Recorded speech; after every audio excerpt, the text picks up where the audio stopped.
NEET UG പരീക്ഷയിൽ വിദ്യാർത്ഥികൾക്ക് ലഭിച്ച മാർക്ക് പ്രസിദ്ധീകരിക്കാൻ സുപ്രീം കോടതി. പരീക്ഷാ സെന്ററിന്റെ അടിസ്ഥാനത്തിലാണ് മാർക്ക് പ്രസിദ്ധീകരിക്കേണ്ടത്. ശനിയാഴ്ച ഉച്ചയ്ക്ക് 12 മണിക്ക് മുൻപായി പ്രസിദ്ധീകരിക്കണം. ഹർജി തിങ്കളാഴ്ച വീണ്ടും പരിഗണിക്കും. വിശദാംശങ്ങളുമായി ഉണ്ണികൃഷ്ണനുണ്ട്. ഉണ്ണികൃഷ്ണൻ, കൂടുതൽ വിശദാംശങ്ങൾ.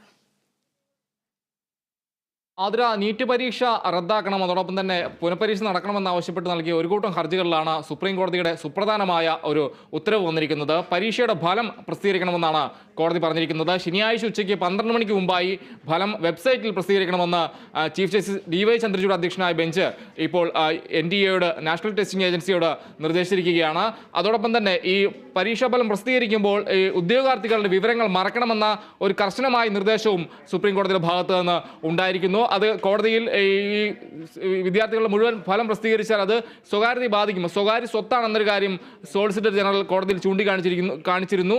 അപ്പോൾ അത് കണ്ടുകൊണ്ടാണ് സുപ്രീം കോടതി ഇക്കാര്യത്തിൽ ഈ രീതിയിലുള്ള ഒരു നിർദ്ദേശം സുപ്രീം കോടതിയുടെ ഭാഗത്തു നിന്നുണ്ടായത്. എന്തായാലും ഫലം പ്രസിദ്ധീകരിക്കുമ്പോൾ വിദ്യാർത്ഥിയുടെ വിവരങ്ങൾ മാസ്ക് ചെയ്യണം, മറക്കണമെന്നാണ് കോടതി പറഞ്ഞിരിക്കുന്നത്. ആ രീതിയിൽ വിശദമായ വാദമാണ് ഇന്ന് നടന്നത്. അതിനുശേഷമാണ് സുപ്രീം കോടതിയുടെ നിർണായകമായ ഉത്തരവ് ഈ വിഷയത്തിൽ വന്നത്. പരീക്ഷാ ക്രമക്കേടുമായി ബന്ധപ്പെട്ട് നൽകിയ 40ഓളം ഹർജികളാണ് കോടതിയുടെ പരിഗണനയിൽ ഉണ്ടായിരുന്നത്. ഇതിൽ വിശദമായ രീതിയിൽ കോടതി ഇന്ന് വാദം കേൾക്കുകയുണ്ടായി. ഈ പരീക്ഷയുടെ പവിത്രത അല്ലെങ്കിൽ NDAയുടെ പവിത്രതയെ ബാധിച്ചെങ്കിൽ മാത്രമാണ്, പൂർണ്ണമായും ബാധിച്ചെങ്കിൽ മാത്രമാണ് ഈ രീതിയിൽ പരീക്ഷ റദ്ദാക്കാൻ ഒരു സാധ്യതയുള്ളൂ എന്ന് കോടതി പറഞ്ഞിരിക്കുന്നു. തുടർന്നാണ് ഈ പ്രതിഭാഗത്തിൻ്റെ അല്ലെങ്കിൽ എതിർഭാഗത്തിൻ്റെയും ഇരുപക്ഷത്തിൻ്റെയും വാദം കേട്ടുകൊണ്ട് തന്നെ കോടതി ഇക്കാര്യത്തിൽ സുപ്രധാനമായ നിർദ്ദേശം കോടതിയുടെ ഭാഗത്തു നിന്ന് ഉണ്ടായത്. എന്തായാലും ശനിയാഴ്ച ഉച്ചയ്ക്ക് 12 മണിക്ക് മുമ്പായി തന്നെ ഈ ഫലം പ്രസിദ്ധീകരിക്കണമെന്നാണ് കോടതി പറഞ്ഞിരിക്കുന്നത്. അതോടൊപ്പം തന്നെ മറ്റ് ചില കാര്യങ്ങളും കോടതിയുടെ നിരീക്ഷണത്തിൽ ഉണ്ടായിരുന്നു. ഈ 720 മാർക്കിൽ, അതായത് നീറ്റ് പരീക്ഷ 720 മാർക്കിലാണ്. അതിൽ 720 മാർക്ക് മേടിക്കുന്ന കുട്ടികളുടെ എണ്ണത്തിൽ വലിയൊരു വർധനവുണ്ടായി എന്നൊരു കാര്യം പറയുന്നു. കൂടാതെ ഈ 550 മാർക്കിനും 720 മാർക്കിനും ഇടയിൽ ആ ഒരു ശ്രേണിയിൽ മാർക്ക് വാങ്ങുന്ന കുട്ടികളുടെ എണ്ണം 5 മടങ്ങ് വർദ്ധിച്ചു എന്നൊരു കാര്യം കൂടി കോടതി നിരീക്ഷിച്ചു. ഇത് വലിയ രീതിയിൽ തന്നെ വലിയൊരു അപകടമായൊരു രീതിയാണ്, അല്ലെങ്കിൽ ആ രീതിയിൽ ഉള്ളൊരു നിരീക്ഷണം കോടതിയുടെ ഭാഗത്തു നിന്ന് വരുന്നു. അതിൽ ചൂണ്ടിക്കാണിച്ച് അപകടമാകും വിധം ഈ രീതിയിൽ വരുന്നു എന്നൊരു ചൂണ്ടിക്കാണിച്ചത് അത് പ്രതിഭാഗത്തിൻ്റെ അഭിഭാഷകനാണ് ആ രീതിയിൽ ചൂണ്ടിക്കാണിച്ചത്. എന്തായാലും യോഗ്യത നേടിയ 1.08 ലക്ഷം പേരിൽ എത്ര പേർ പരീക്ഷാ കേന്ദ്രം മാറ്റിയെന്ന് കോടതി ഇന്ന് ചോദിച്ചു. കൂടാതെ ഈ നീറ്റ് പരീക്ഷാ ഫലം സംബന്ധിച്ച് NIT മദ്രാസ് നടത്തിയ ഒരു പഠനമുണ്ടായിരുന്നു. അതായത് ഈ ഒരു ക്രമക്കേടും ഉണ്ടായിരുന്നില്ല എന്നൊരു, പരീക്ഷയിൽ ക്രമക്കേടും ഉണ്ടായിട്ടില്ല എന്നൊരു കാര്യമാണ് ഈ പഠനത്തിൽ പറയുന്നത്. അത് പൂർണ്ണമായും ഹർജിക്കാർ തള്ളുന്നൊരു കാര്യമുണ്ടായി.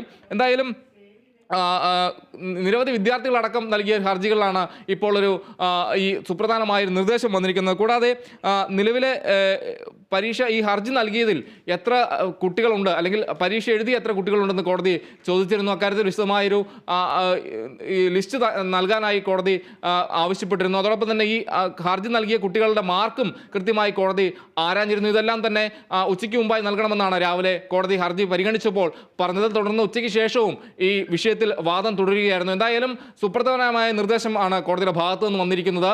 നീറ്റ് പരീക്ഷാ ഫലം പ്രസിദ്ധീകരിക്കണം. അതോടൊപ്പം തന്നെ ഈ ബീഹാർ പോലീസിന്റെ ഒരു റിപ്പോർട്ടും ഈ സംഭവവുമായി ബന്ധപ്പെട്ട്, അല്ലെങ്കിൽ പരീക്ഷാ ക്രമക്കേടുമായി ബന്ധപ്പെട്ട് കോടതി ഇന്ന് ആരാഞ്ഞു. എന്തായാലും തിങ്കളാഴ്ച ഈ ഹർജികളിൽ വാദം തുടരും, രാവിലെ തന്നെ വാദം തുടരുമെന്നും കോടതി അറിയിച്ചിരിക്കുന്നു. കൂടാതെ ഈ 24-നാണ് പരീക്ഷയുമായി ബന്ധപ്പെട്ട് കൗൺസിലിംഗ് നടക്കുന്നത്. ആ കൗൺസിലിംഗ് നിർത്തണമോ, അതിൻ്റെ കാര്യത്തിൽ കൃത്യമായൊരു വിശദീകരണം അല്ലെങ്കിൽ കൃത്യമായ നിലപാട് ഈ തിങ്കളാഴ്ച ഹർജി പരിഗണിച്ച ശേഷം വ്യക്തമാക്കാമെന്നാണ് സുപ്രീം കോടതി അറിയിച്ചിരിക്കുന്നത്. എന്തായാലും ശനിയാഴ്ച ഉച്ചയ്ക്ക് 12 മണിക്ക് മുമ്പായി പരീക്ഷാ ഫലം പ്രസിദ്ധീകരിക്കാനാണ് സുപ്രീം കോടതി ഇപ്പോൾ നാഷണൽ ടെസ്റ്റിംഗ് ഏജൻസിയോട് നിർദ്ദേശിച്ചിരിക്കുന്നത്. ആതിര, വ്യക്തമാണ്. നീറ്റ് പരീക്ഷയുടെ വിശദമായ ഫലം പ്രസിദ്ധീകരിക്കണമെന്ന് സുപ്രീം കോടതി. പരീക്ഷാ കേന്ദ്രങ്ങളുടെ അടിസ്ഥാനത്തിൽ ശനിയാഴ്ച 12 മണിക്കകം പ്രസിദ്ധീകരിക്കണം. ഹർജി തിങ്കളാഴ്ച വീണ്ടും പരിഗണിക്കും. വിവരങ്ങൾ നൽകുകയായിരുന്നു ഉണ്ണികൃഷ്ണൻ. ഉത്തർപ്രദേശിലെ ട്രെയിൻ പാളം തെറ്റി 4 മരണം. ചണ്ഡീഗഡ് ദ്രീബുഗഡ് ദിൽബർഗ് എക്സ്പ്രസിന്റെ കോച്ചുകൾ പാളം തെറ്റിയത്. വിവരങ്ങളുമായി അതുല്യ രാമചന്ദ്രൻ ചേരുന്നുണ്ട്.